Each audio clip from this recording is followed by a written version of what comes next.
Every year in the NFL, it's a new team. As far as goals go, we have one.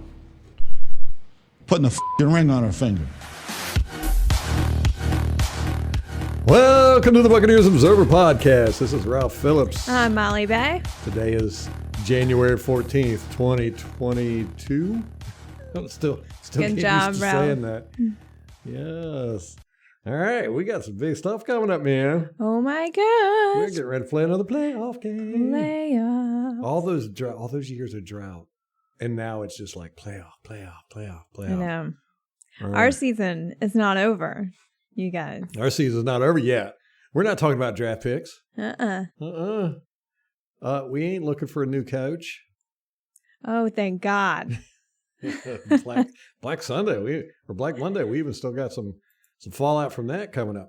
Got a good show. We're going to talk about a little bit of the All-22 we saw from the Carolina Kittens. Then we will discuss Buccaneer news and news around the league. Then we're going to get into the game. Coming up with the Philadelphia Eagles. The Eagles. Eagles. Yes, the rivalry is back on with me and my neighbor. Talked to him today. Oh, you did. He was not very happy. Oh, no. Yeah, he's like, well, at least we made it this far. It's like over before it's even played. I know. I got to put my flags back out. I know. I was just thinking that, but we're supposed to get part of that winter storm over. It looks like it's just going to be rain here, but it's going to be a ton of wind and rain. Maybe you can put the flag like on the back wall instead of on the screen. Well, I ain't worried about it because I've got so many of those flags, except for the old Buccaneer flag. I've only got one of them. Yeah. The Bucco Bruce flag. Oh, yeah. And you put that one out last time in addition to the new one. The new one. Yes. All right. So, I did a video, put it out on YouTube this week, but it wasn't the Tiffy video. And the video I put out kind of slowed me down for the rest of the week. And I didn't get all the way through the All-22. I got up to halftime. Nobody cares, Ralph. Yeah.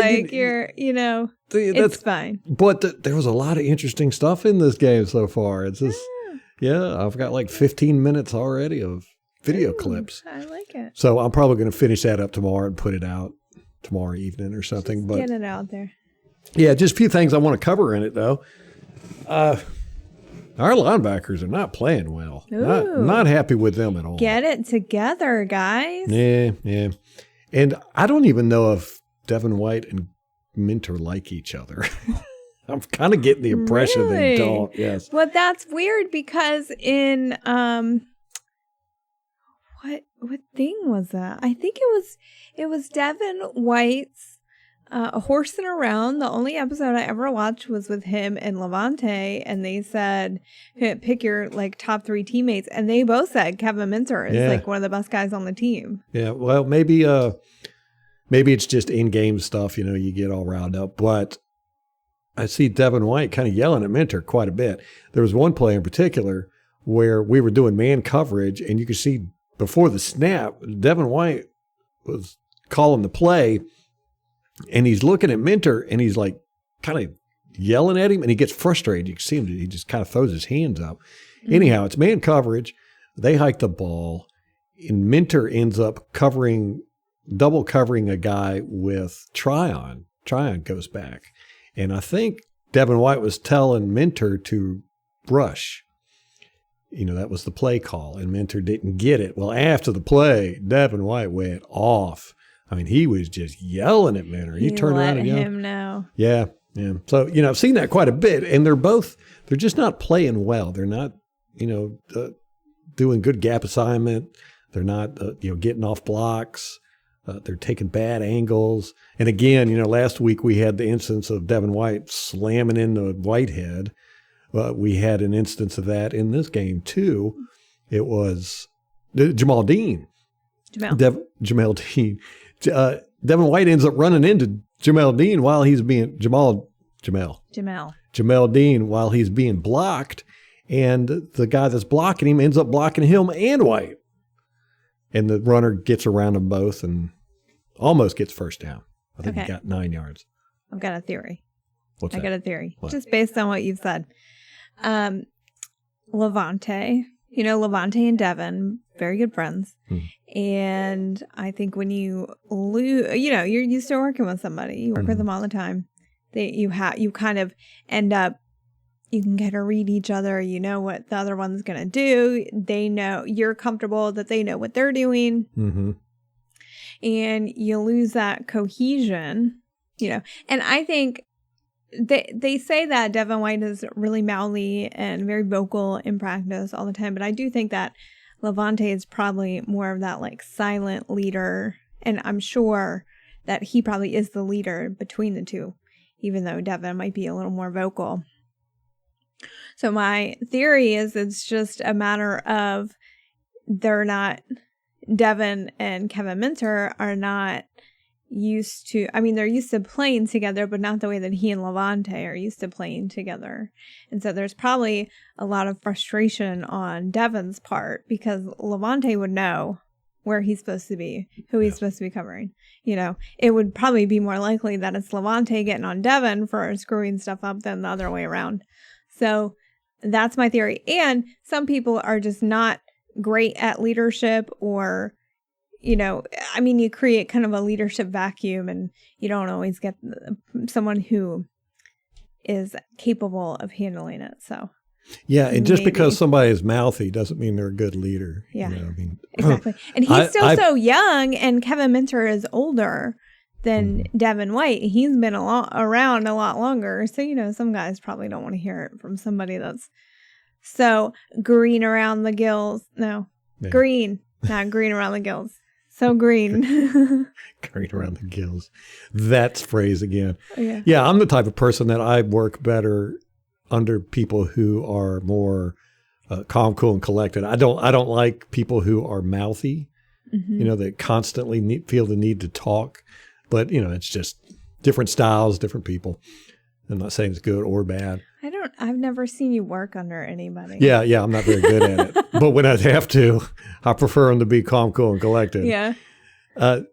There was also another play where Ndamukong Suh was running to tackle somebody, and Devin White comes up behind him, ends up stepping on his foot, and Suh's shoe comes off. But worse than that, Devin White puts his hands on the middle of his back and shoves Ndamukong Suh, and he falls down.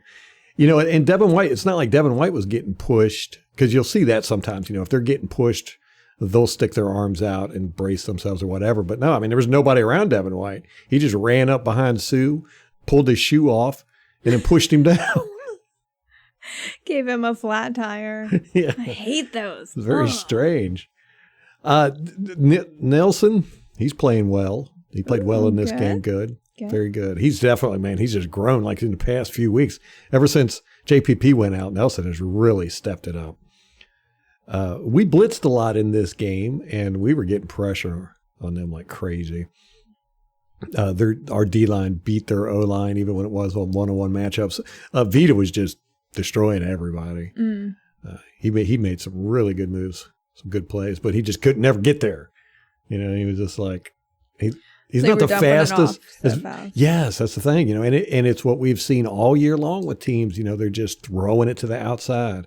Avoiding that middle completely. They don't try to run it up the middle. They don't try to throw it up the middle. 10 yards within the middle. So you're getting all this stuff to the outside, which, again, that's responsibility of the linebackers for the most part. And, they're just not getting out there. They're just not doing good stuff. Tryon and Cam Gill, I was excited about seeing them get more snaps because the few snaps they were getting, they were playing well. But since they've been in starting roles and getting high amounts of snaps, their production has just really gone down. They're just not they're not patient enough. They don't know how to set the edge. They don't know how to wait for the runner to come to them. They're constantly flying around trying to make plays happen, and 9 times out of 10, they're missing the plays, or guys are running right past them. So we definitely need to work on that a little bit. Yeah, they got a while to grow. Yes. Donovan Smith did great. He was just throwing 53 Burns around like he wasn't nothing. Burns did get him. Oh yeah, he's always manhandled Burns, but Burns did bull rush him one time and push him back into Brady. It really didn't cause an issue, but that was the only time that Burns so far in the first half that Burns has gotten the best of Donovan, and that's about it. That's about it. There was a lot of slippage on the field. A lot, I noticed it during the game that we had a couple players fall down and stuff. I remember Ryan Suckup. Yeah. So, yeah, there was just in the first half alone, I probably counted 6 slips from both teams, but we had it more than they did. I don't know what it is. Weird. You would think our equipment guys would know. Would know our field. Yeah, would know our own field. But this happens to us a lot. There would just be certain games. Remember a few years ago against Atlanta, I think I counted 22 slips. Okay, here's what we need to do. We need to go and find the Florida guy who knows everything there is to know about landscaping in Florida and give him the job to take care of the field. Yeah. There's got to be that guy who's like passionate about grass in Florida. You would think they'd already be hired there. You would think, but I don't know. I think they just call all the landscaping companies in Tampa. Okay, so I'll try to have the Tiffy video out tomorrow evening. That'll be Saturday evening before the game, Sunday. Nobody will watch it, though, because there's 2 games on tomorrow. We've got Cincinnati and the Vegas Raiders are playing. They're playing first. And then the good game is going to be the Bills and New England. New England going to Buffalo. That's going to be a good game. Yeah. I'm disappointed I won't be able to stay up through the whole thing. Because you can't stay up past 9. I can't stay up past. It's even a Saturday. Mm-hmm. I'll try my best. Our game is 1:00 Sunday. Yeah. And then after us is who's playing? San Francisco, Dallas. That'll be good. So, and then all the NFC teams, all the NFC games mean something to us now. Yes. And then Monday, I'm confused. Why are there only... Well, that's right. There is a Monday night game. Yeah, there's a Monday. Why are there only 5 games? But we have 3. This is weird. Oh. Yeah, okay. There's 3 Sunday games. That's why. Okay. 3 Sunday games. So there's our game at 1, San Francisco, Dallas at 4:30, and then 8:00 is Pittsburgh, Kansas City, and then Monday night there is Arizona and the Rams. Okay. So it's NFC day all day. Sunday? Wait, who was the 8:00 game Sunday? Pittsburgh, Kansas City. Okay, that's not it. NFC. No. Yeah. So we're Sunday. Did you see Monday. Ben Roethlisberger said there's no way Pittsburgh could beat? Oh my gosh. Like, dude is done. Yeah, dude he was ready to retire. He was ready to retire. He was already. not looking forward to going to the playoffs. I bet when they went in, because they got in basically by a fluke. And yeah. He was probably just like, what? Yeah, you saw it. He was like, what? Oh, did he? Crazy. He was kind of like, so it looked like a good surprise. I thought it was a good surprise at the time. Evidently it's not, because he's like, yeah, it's over before we've even played it. I wonder what his teammates think about that. I'd be kind of like, what? I'd be pissed. Yeah, I'd be rooting for what's his face? So not Mason Foster behind him. Mason Foster, good one. I know. I can't remember whose backup is. That young guy that got into it with Myles Garrett. Not sure. Myles Garrett. Oh, Rudolph. No. Yeah, Mason Rudolph. Mason Rudolph. Yeah. Never would have guessed Rudolph. I got the Mason part correct. Should have just said that. So what else we got going on news-wise? Ooh, okay, all kinds of stuff. We brought back John Hurst to the practice squad. You remember him? Vaguely? No. No, okay. Because Cyril Grayson has that hamstring injury. We'll get to the injury report in a bit. The Panthers fired their offensive line coach, Pat Meyer, and special teams coach, Chase Blackburn, and their defensive line coach, Frank Oakham.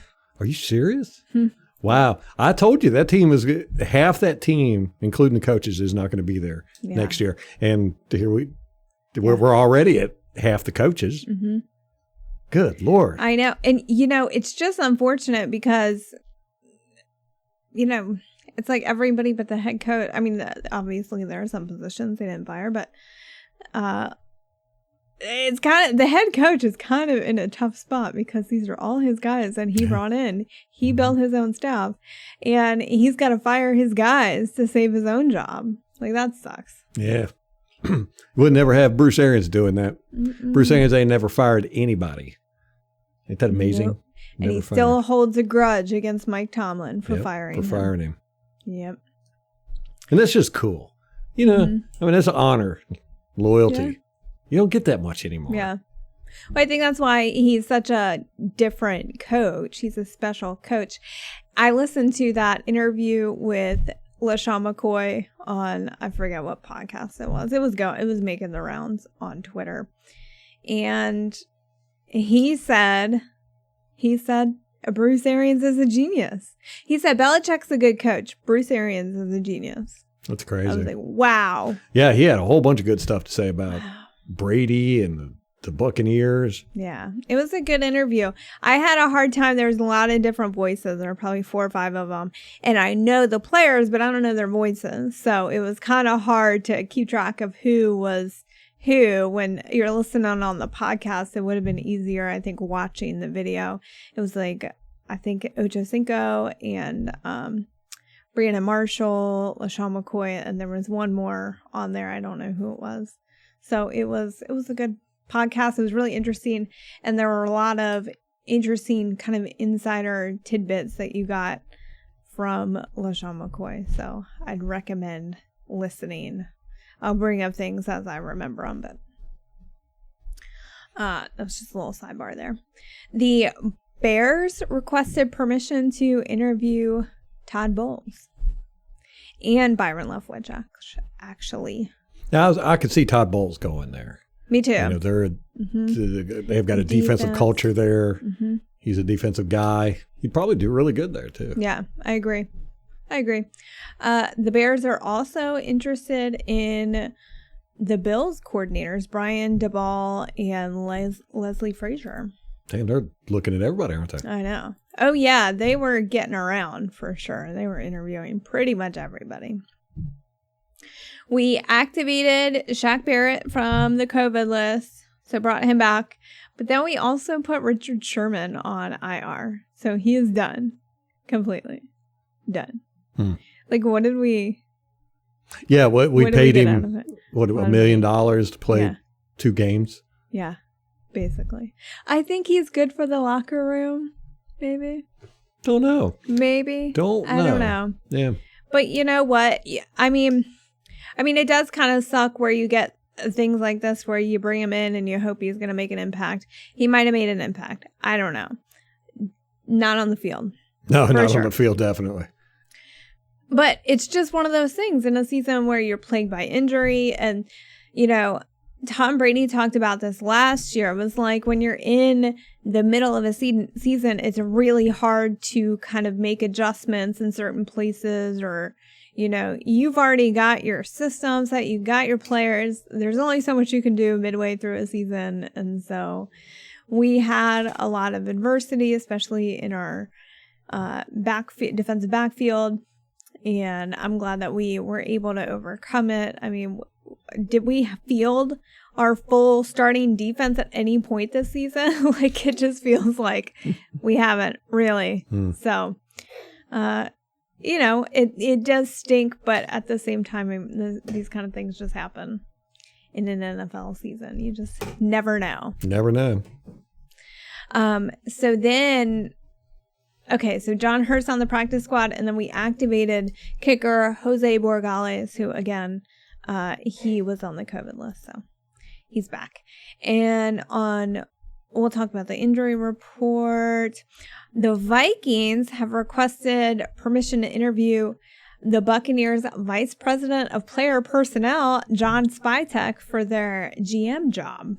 Wow. So, well, I mean, I think we're getting pilfered, guys. It's just. Well, they're going to try. It's going to be real interesting to see that, you're getting all these coaches and front office people are getting job offers everywhere else.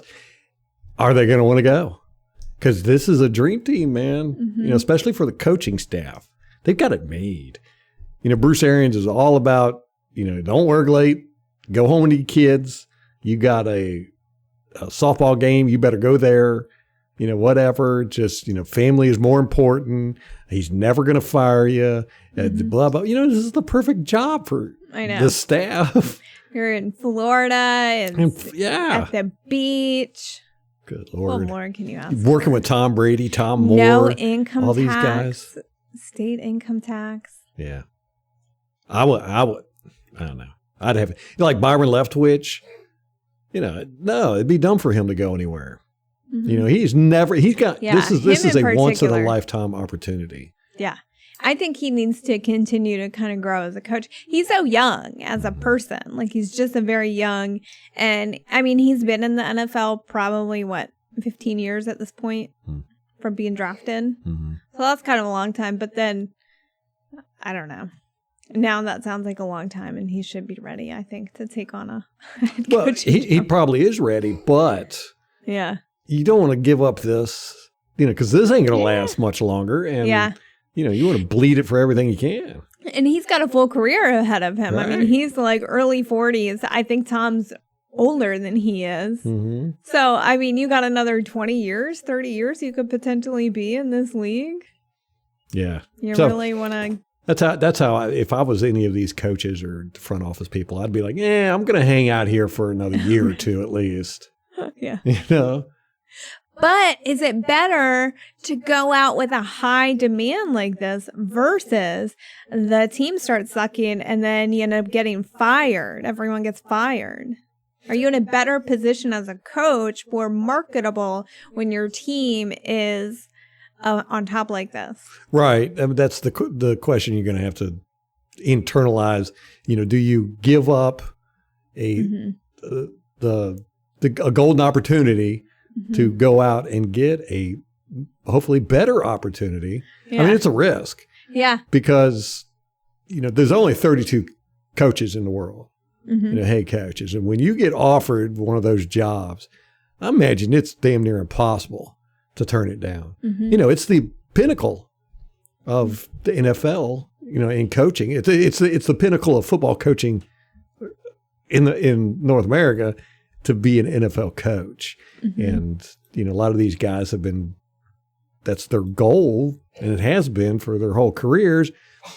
You get that opportunity, man, it'd be hard to turn it down. But I just think, being involved in this team right now, once in a lifetime opportunity. You got so much to learn, so many connections and networking. And it's just, I think that anybody would be smart to stay here for at least another year. Yeah. And I mean, if you're really looking for like that next opportunity, I don't know if this one, you should probably appreciate what you got going for you instead of looking Could you imagine next. Going from this organization to Jacksonville Jaguars? No. Or could you just imagine No. Why? Yeah. Phew, talk about a step down. Yeah. And, your work is really cut out for you. Yeah. I was looking to see if perhaps we played the NFC North, right? Is that the one with Green Bay? Next season. Yeah. If Todd Bowles were to go to Chicago, would we play them next year?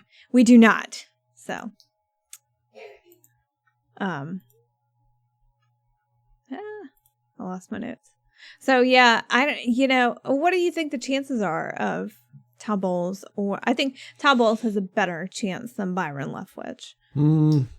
I don't know, man. It's so weird. Our perspective of everything is totally different than everybody else's across the league, because we're inside of it. We've been deep in this for years, and we know that this offense while Byron Leftwich has done a great job with calling plays and everything, it's not really his offense. And there's not another Tom Brady out there. Mm-hmm. You know, I mean, he was with Winston, and, you know, how did that turn out? Yeah, a bunch of interceptions, you know, in a losing record.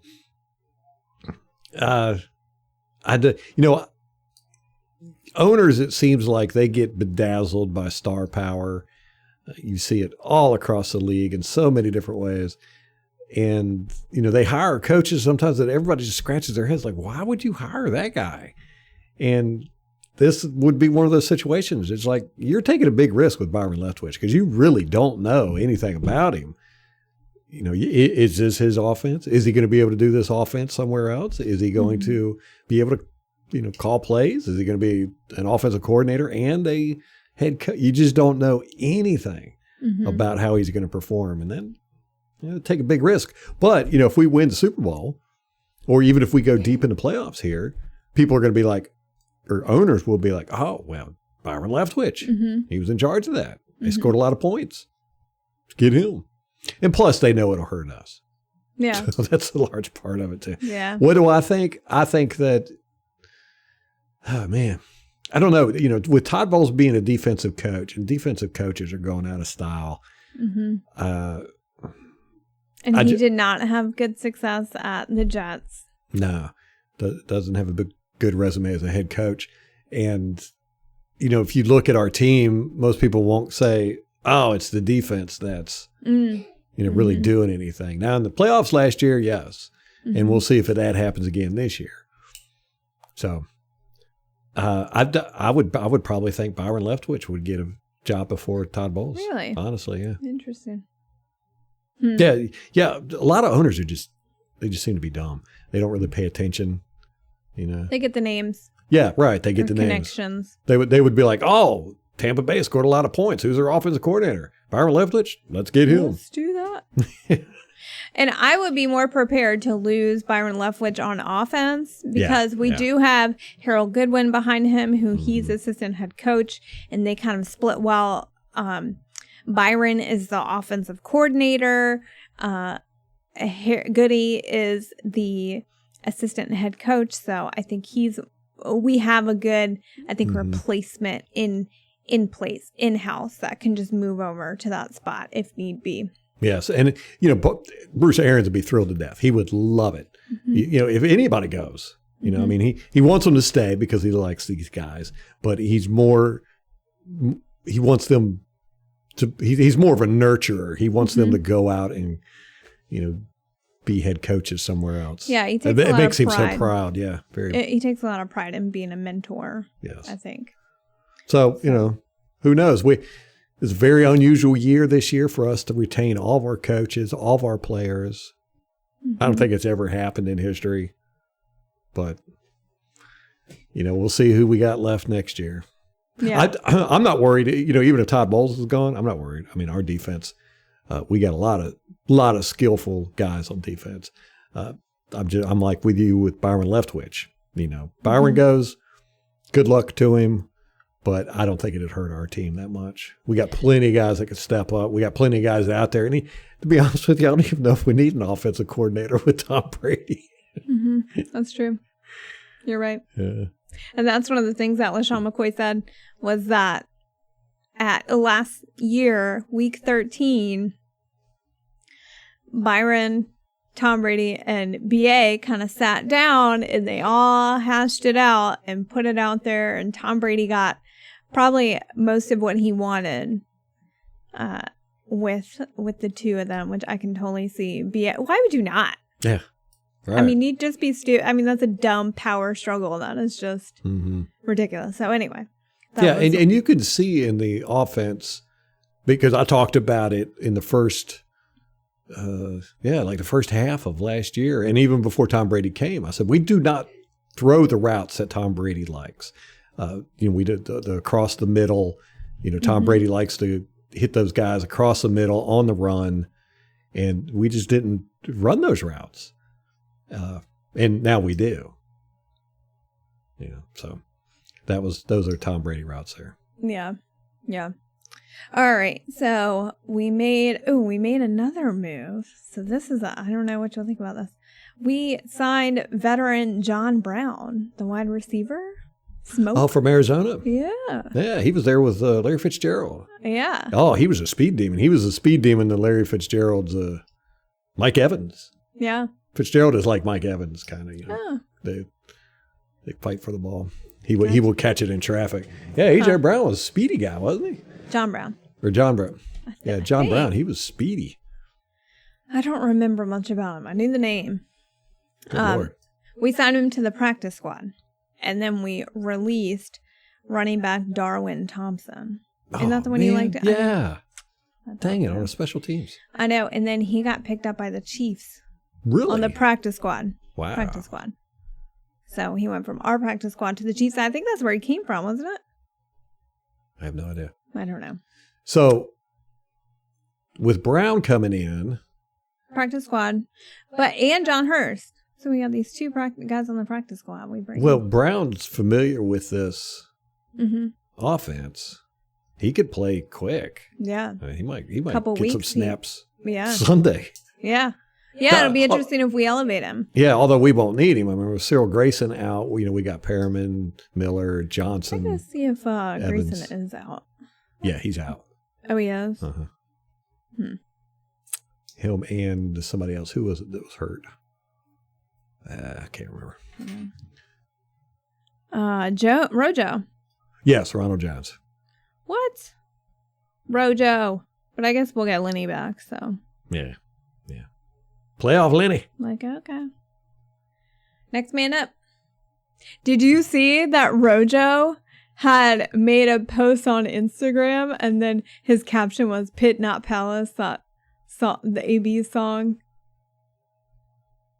Oh, is that Antonio Brown's rap song? Yeah, his rap song or album or whatever. So Rojo. Yeah, Rojo put that in his caption I was like, I don't like that. And then, in that interview where AB gave himself a moment of silence and stuff, I guess he said Kumbaya at some point. I didn't listen to the interview, so I don't know what it was. But Antoine Winfield Jr. put that in the caption on one of his Instagram posts. So making fun of AB, throwing shade at him. Mm. So you're kind of I hope that doesn't divide the locker room. I don't know. Well, you sent me a picture of Antonio Brown with Kanye West and Madonna. Mm-hmm. And so your theory was that he did this as a publicity stunt because he had this album. He wants to have a musical career, which you get that a lot with. Yeah. Well, at first I was just like, remember Mike Williams? He did that too. Yeah. Well, when he did it, I was like, if nothing else, this is just a brilliant marketing strategy because everyone's talking about him. And then he dropped a song immediately. It was ready, he had produced a song. Mm-hmm. And then I'm watching Pat McAfee the other day, and he said AB's been hanging out with all these rappers. So Kanye, and then apparently Meek Mill. He's in the studio with Meek Mill and all these other people. And then AB was in one of Drake's music videos. So they were like, oh, maybe, Drake will return the favor. So I was like, this fool is launching a rap career. That is what he's doing. He's not playing football anymore, guys. Mm-hmm. It's just dumb. It never works.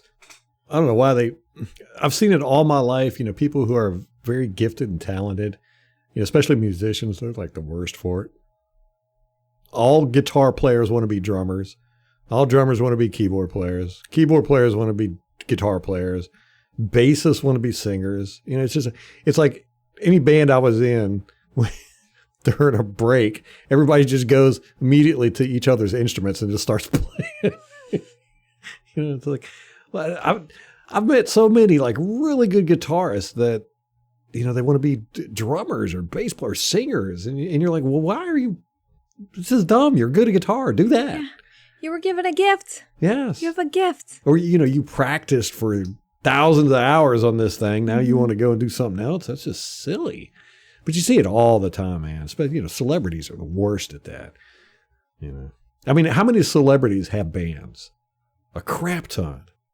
Just about all of them. Jared Leto. He's Well, the he only one I actually can came think of, from. really. Oh, yeah. 30 Seconds to Mars. He's one of the unique ones Okay. that actually was You're able right. to cross over Yeah. and do a good job. But generally, it's a mess.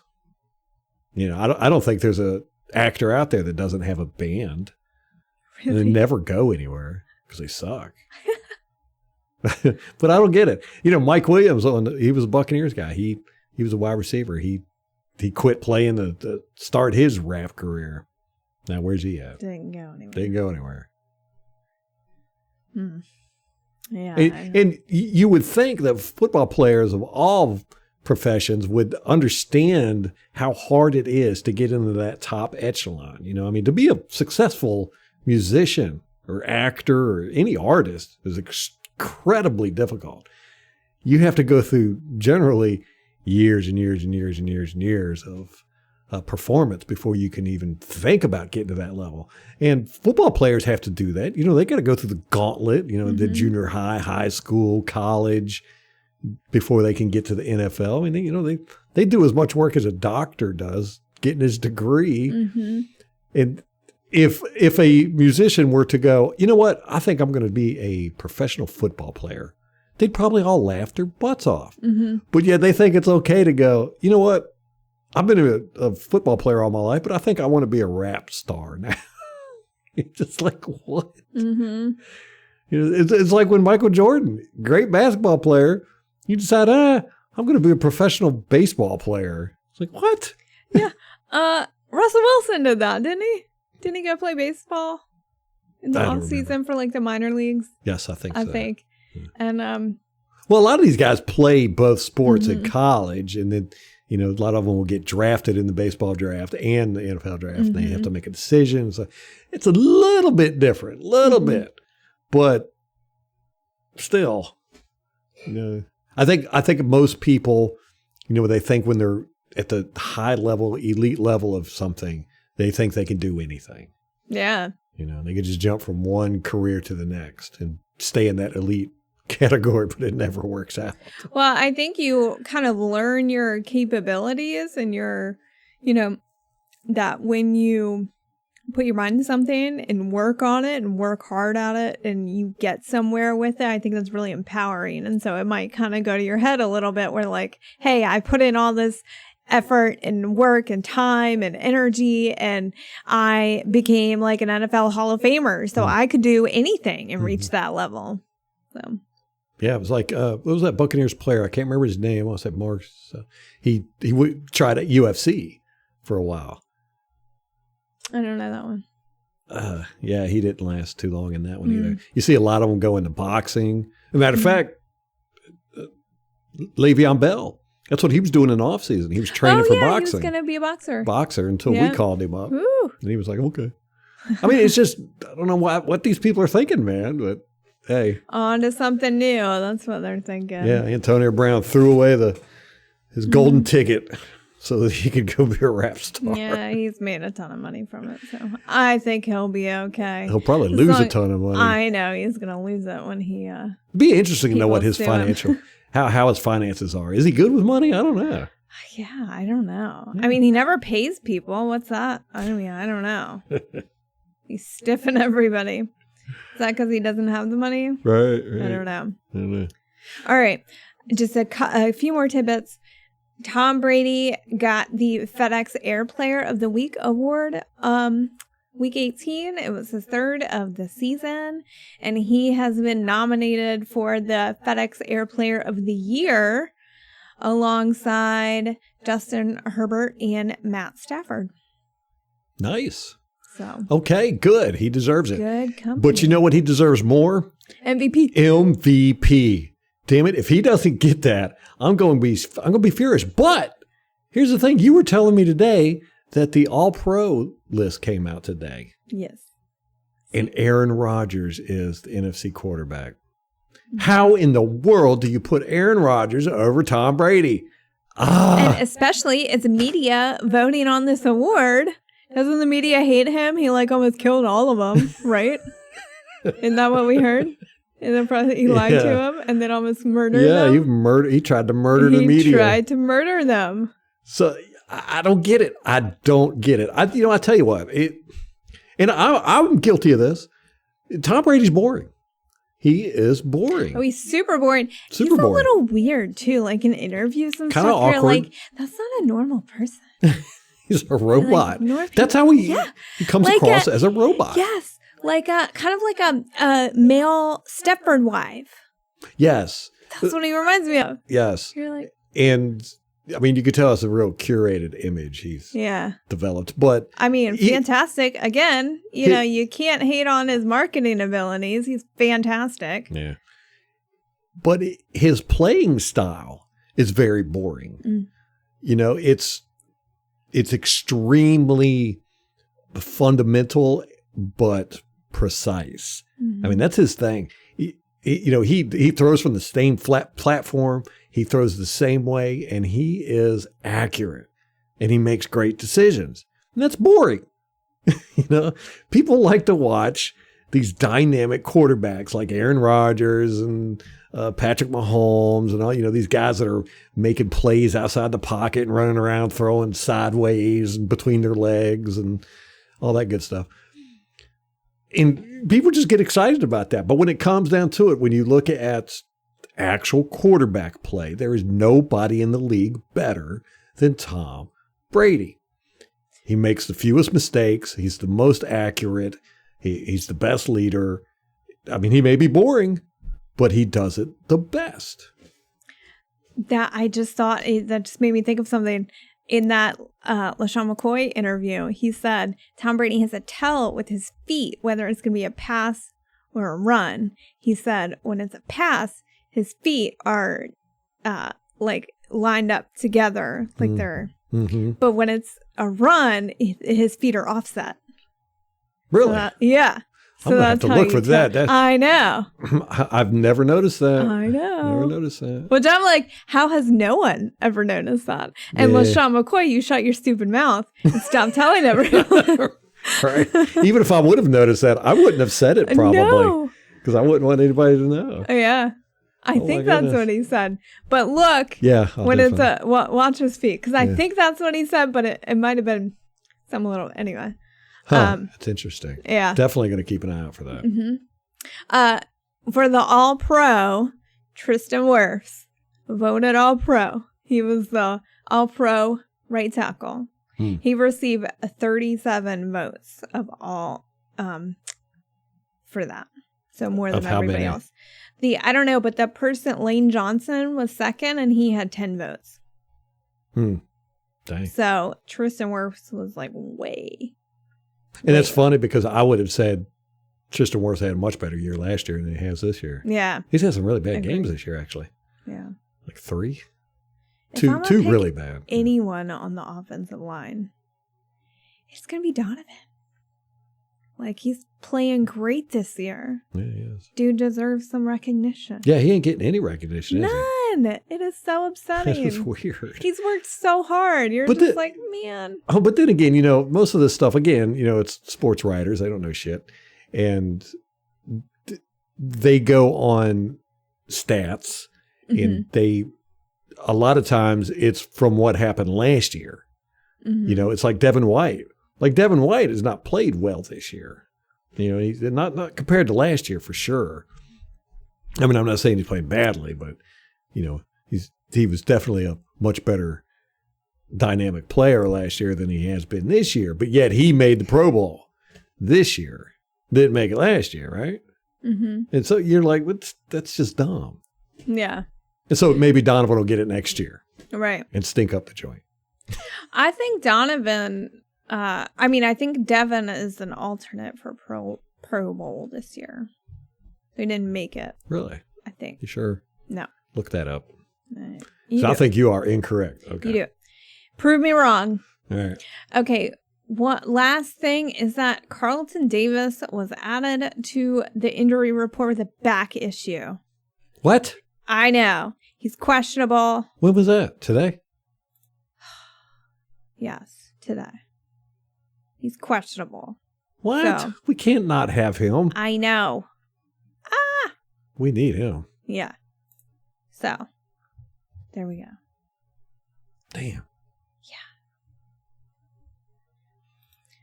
All right. You want to talk about... You have to just marvel at what this kid has done in a short time. That's so funny. Ralph startles easily. I swear to God. I hate websites that play videos. Sorry about that. It just snuck up on you. Yeah, it did. Oh, man. That was funny. Okay, I'm going to go through the injury report while you're trying to prove me wrong. Okay. And then we will talk about the preview of the game. I got this thing up on my phone. Let's see. I got to get it so I can read it. Like a 90-year-old. Okay.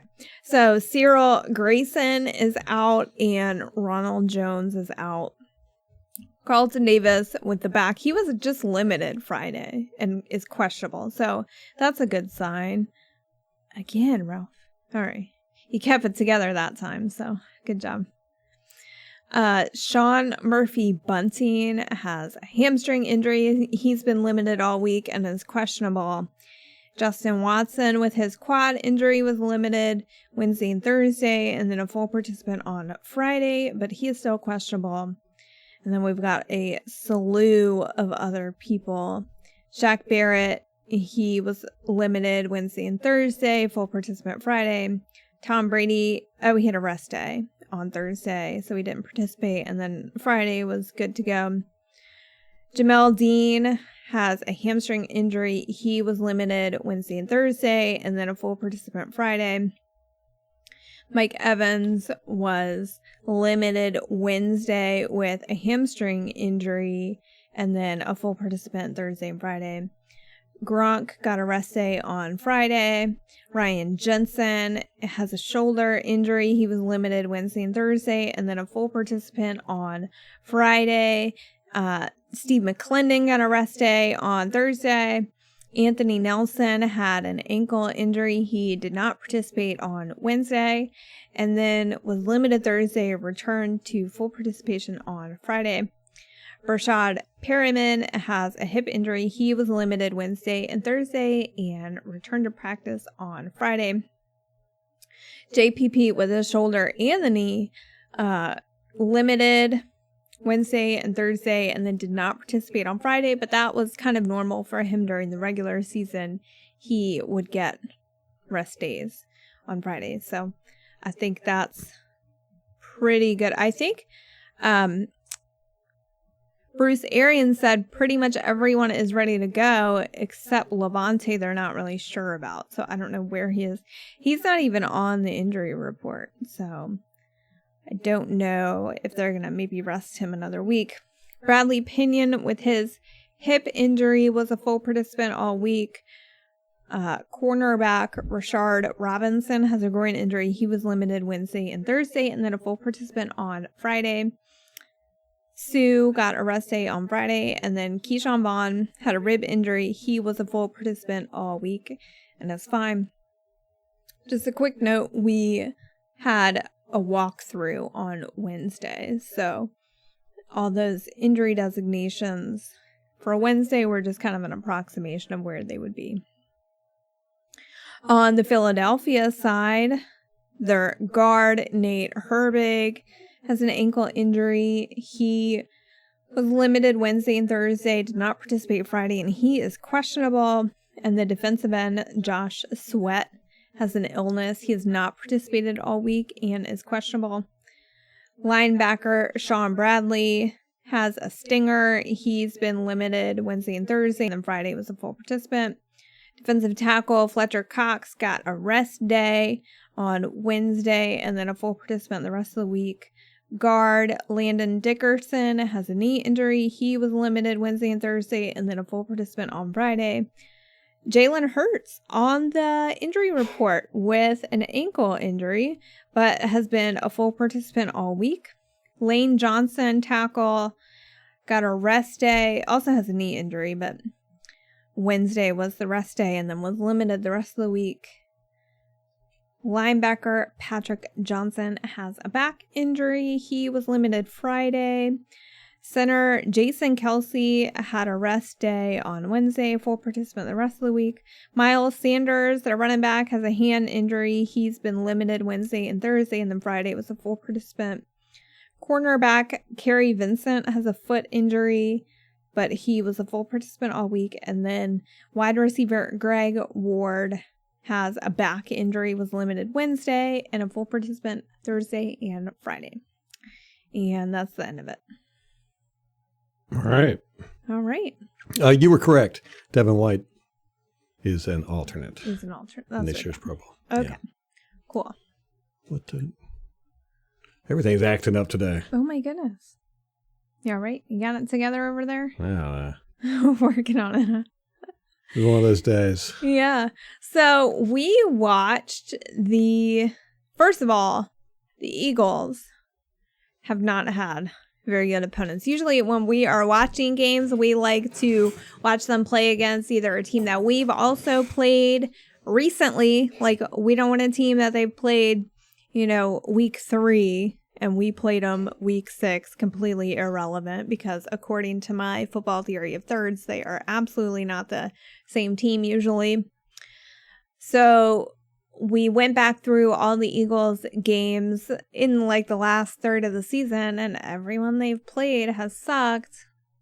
They haven't played a decent team, like, at all. We ended up watching the Washington game just because, hey, we've seen Washington. We struggle against them a little, apparently. And that was the game where Washington was hit by a COVID outbreak. Heineke was out. Their second string quarterback, Kyle Allen, was out. They had Gilbert, I think some guy they signed from the street, basically come in, and they almost beat the Eagles. It was close.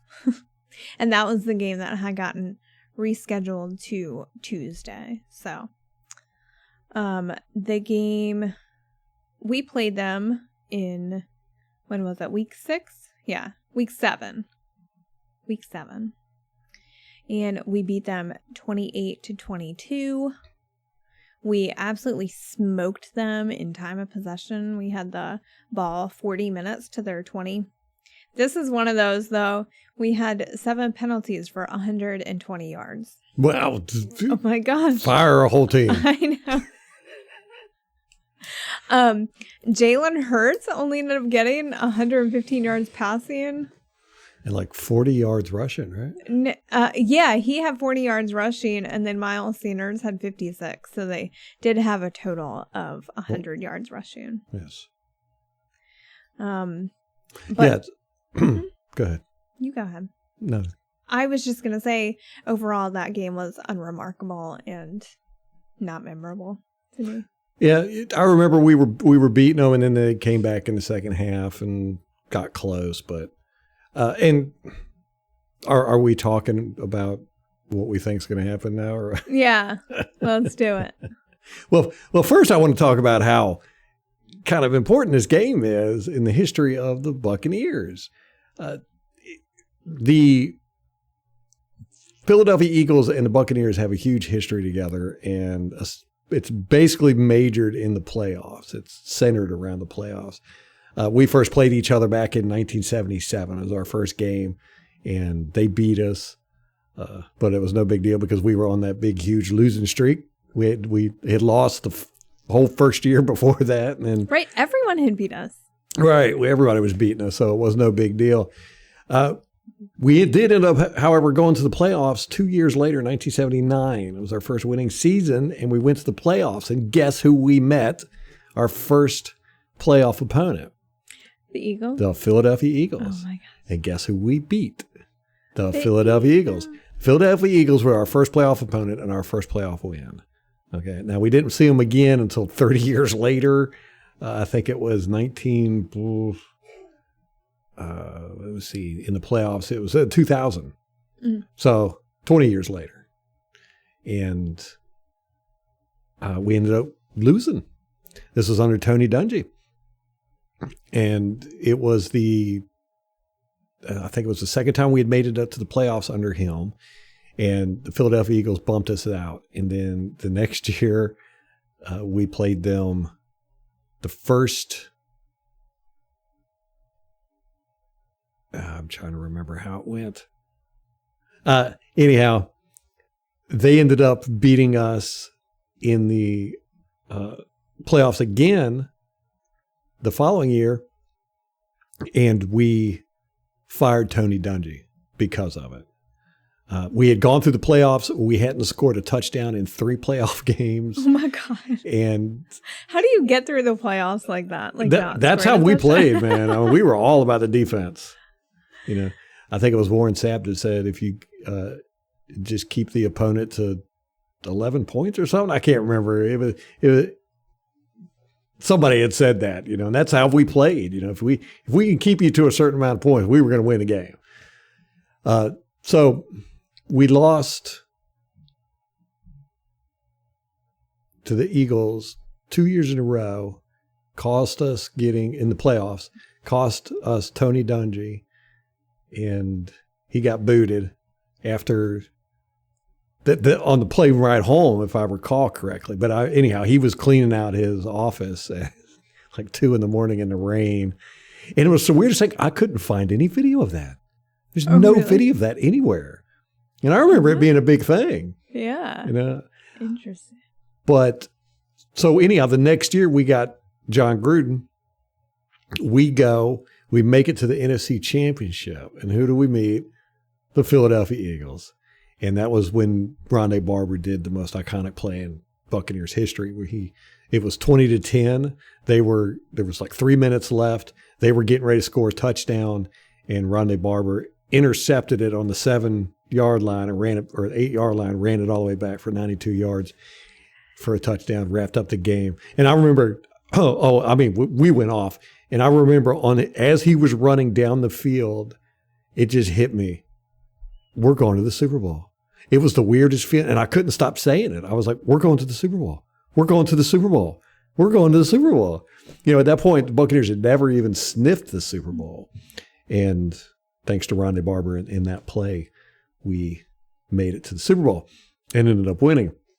Well, that was in Veterans Stadium. The Vet. And that was the last game played in Veterans Stadium, was us beating them in the NFC Championship. Oh. They demolished the stadium the next year, and they had... Wouldn't you? Yeah. Just blow it up. Yeah. Just tear it all down. And they had been working on Lincoln Financial Field, which is where they play now, and it opened up for the first game of the next year. So we closed down Veterans Stadium, beating them in the NFC Championship. Then we got to play them week 1 of the following year, inauguration of their Lincoln Financial Field, and we stomped them. It was like 17-zip shutout. They even had a bunch of celebrities open up for it, but Sylvester Stallone. Yeah, they had him, like on the big screen. Philly people. Yeah. And we went there and embarrassed them. Oh, no. Right. But then that's not the end of the story. In 2012, we were trying to make the playoffs. And it was Ronde Barber's last year, right? It was 2012. Mm-hmm. I think it was. Mm-hmm. And they came to Raymond James Stadium. They were on an 8-game losing streak. They were completely out of the playoff picture. There's no way. I mean, they had nothing to play for. They come into Raymond James Stadium. We had to win this game to stay in the playoff hunt. And they ended up beating us with no time on the clock by a touchdown from Nick Foles to Jeremy Maclin. And it was just one of those plays where you're like, what? As a matter of fact, they had to review it and everything because it was so close. And they eventually said it was a touchdown. And I remember, me and you both, it was kind of one of our big memories together, was Ronde Barber sitting in the end zone, standing there, just looking distraught. Because that was it. He was retiring that year and he wanted to go to the playoffs. Everybody wanted to go to playoffs for him. And they knocked us out of contention. And that was so, and I hate the Eagles. I hate them. I've always hated them. They just, when they beat us those 2 times in the playoffs and knocking us out, I hate those people. I hate them. So here we are, getting ready to play another one. Here we are. And we're both tied in the series. We played together 20 times, and we've won 8 regular season games. They've won 8 regular season games. We've won 2 playoff appearances against each other. They've won 2 playoff appearances against each other. So this game's going to be the tiebreaker. Woo! For all those. It's going to be the tiebreaker for, the playoff and the overall record. Somebody's going to be 21-20. I feel pretty good about it. How you Oh, feeling? yeah. Oh, yeah.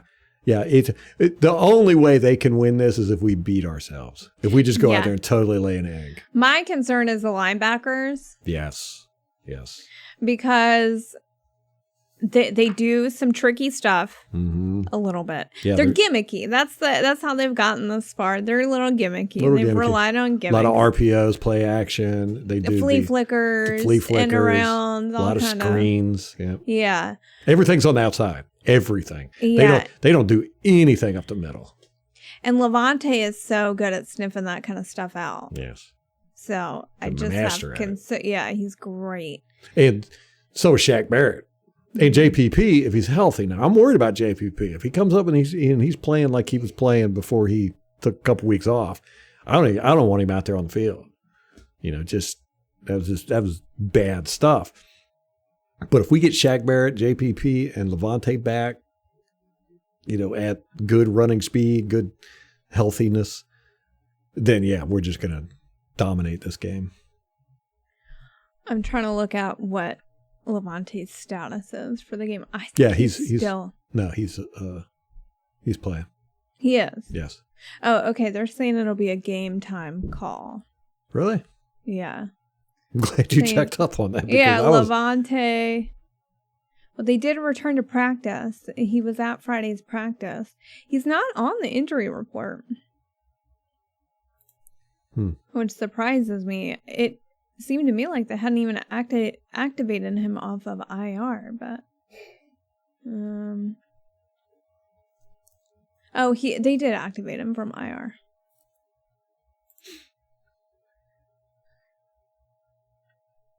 So he's a game time decision, and apparently Fournette is as well.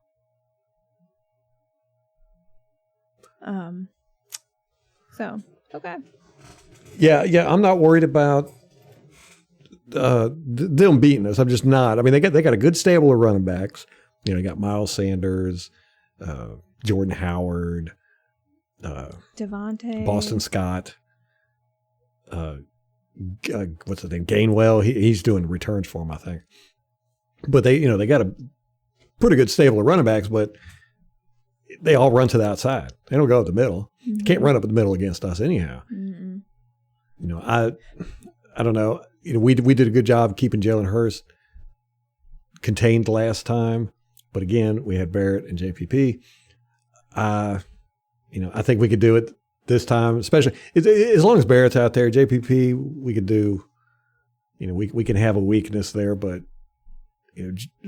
Barrett and Lavonte David are going to be key to this game. Mm-hmm. Because everything with the Eagles is sideline to sideline. I mean, they like I said, they don't do anything up the middle. And they've got that tight end, Dallas Goedert. He's good.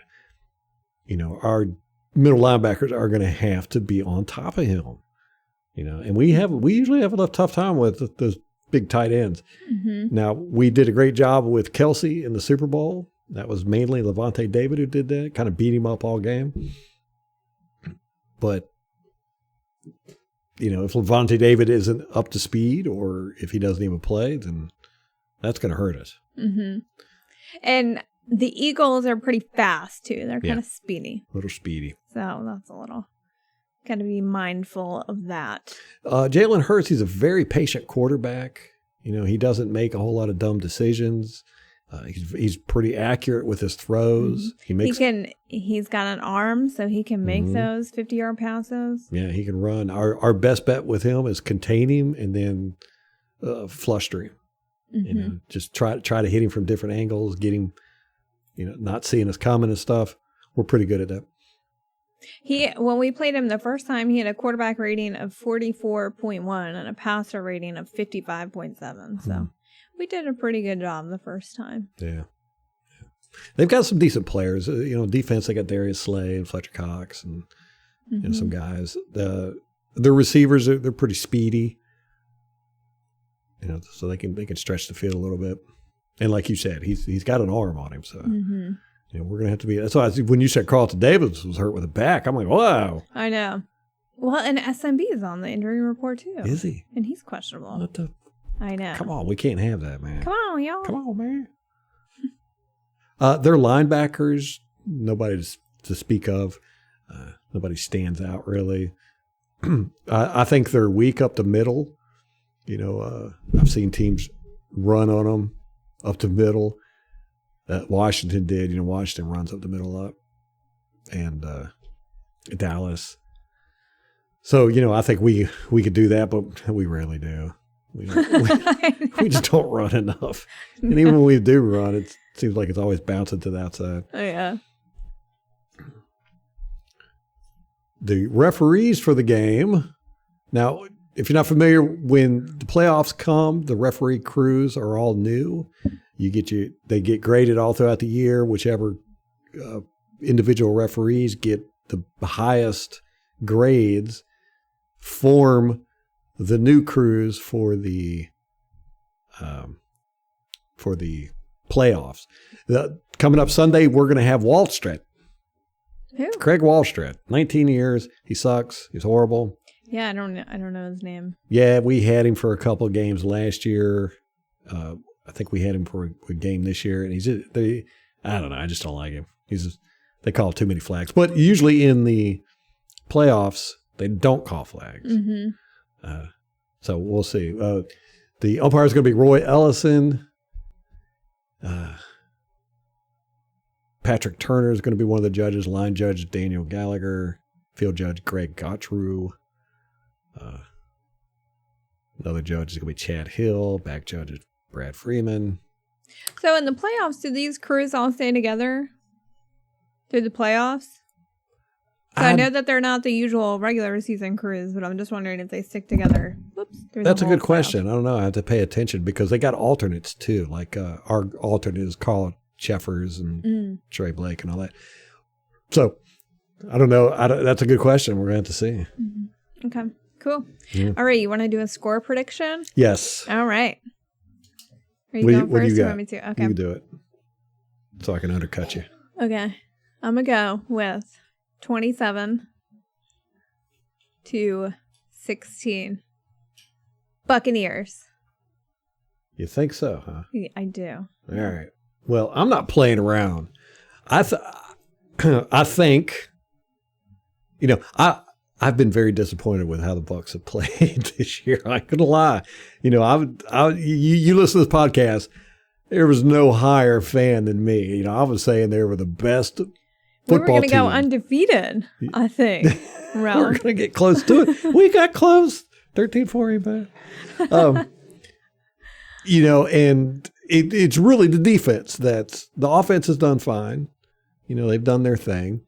It's really been the defense. Sue and Vita, I feel like they just really haven't fulfilled their potential. They haven't played bad, but they haven't done their elite status play. JPP being hurt, our secondary being hurt, our linebackers have just not played well. The middle linebackers, and then Barrett getting hurt. Just our defense has really been almost a Achilles heel this year. So I've been really concerned. These past few games, I've kind of lost my oomph, but I'm bringing it back. Damn it. I think that Barrett is going to get out there. Lavonte is going to get out there. Devin White's going to get back to form. These guys are going to play playoff football. I think this is what they've been waiting for. They knew it all year long. They were going to the playoffs, so they wanted to make sure they weren't too injured or too gassed and all that. I think we're going to see Sue make a big splash because he hasn't done crap all year. We're going to see Vita do stuff. We're going to see Lavonte. I think we're just going to beat the snot out of people. So I'm giving us 45 points. Whoa. I ain't playing around. All right. And I don't even know if I'm going to give them a touchdown. I'm going to give them 3 field goals. 9. 45-9. You think I'm joking? I love it. I think this defense is going to step up. All right. We're playing at home, too. Yeah. We're playing at home. On our soggy field. Last time we played them in the playoffs, we played in Veterans Stadium where it was 23 degrees, 16 degrees chill. Nah, we're playing in Tampa where it's probably going to be 85 degrees. I think it's going to be in the 70s, but windy and rainy at times. And oof. Yeah. That'll help them. So people were asking, are they going to cancel it, Greg? And he's like, no. Greg Allman. He was like, I don't think so. For 70-degree weather and some wind and rain. If it's windy and rainy, that'll help them probably. No. If they didn't cancel that game between the Bills and the Patriots where it was snowing sideways, they are not canceling it in Tampa, Florida, when it's 70 degrees. Hopefully it won't get delayed for lightning or something. We've had that a few times. Yeah. All right, so that about does it. We are going to beat the Philadelphia Eagles Sunday at 1 p.m. I'm going to rub it in my neighbor's face. And we're going to move on to our next victim. I know. That's the part I'm most looking forward to, is seeing who... I am a little bit looking ahead of this game. I'm not going to lie. That's how people get beat. I know. You're absolutely right, but it's a good thing I'm not playing in the game. Yeah. I can do that as a fan. I have that luxury.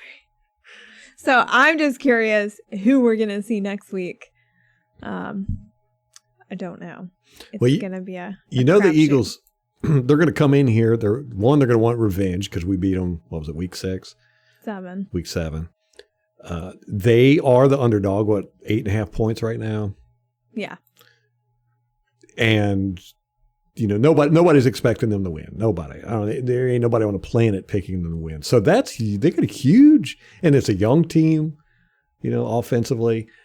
These guys got a lot to prove. They're going to come in swinging, man. Mm-hmm. I mean, they want this game more than they've wanted any game all year long. And a lot of these guys haven't been there either. Right. To the playoffs because they're so young. Correction, that was week 6 that we saw them. So, that could be dangerous. These guys, you saw how the Redskins did us last year in the playoffs. Mm-hmm. They damn near beat us. The only reason they got us is because they lied about who their starting quarterback was going to be. That is how they almost got us. They had to basically sucker punch us with a runner. Yeah. Well, Philadelphia might do that. Who knows? Come out and it's like Ryan Fitzpatrick or something. I wish it would be. You know what I was thinking about that? And the next time we play the Saints, we just kind of bring in Ryan Fitzpatrick. Fitzmagic for that one game. Fitzmagic. Yeah, you got to do it. Because he's like the Saints are our Achilles heel. Yeah. We got to break that streak. So let's do it, guys. We're going to start a campaign to get Fitzmagic back just for that one game. Maybe 2. Hey, who's he going to retire with? I mean, he's played with every team. He's not going to retire with anybody. I hope the Bills. Wasn't he drafted by them? You got to go where he was drafted. Yeah. All right, guys. That's going to wrap it up for us, man. We got to just think positive.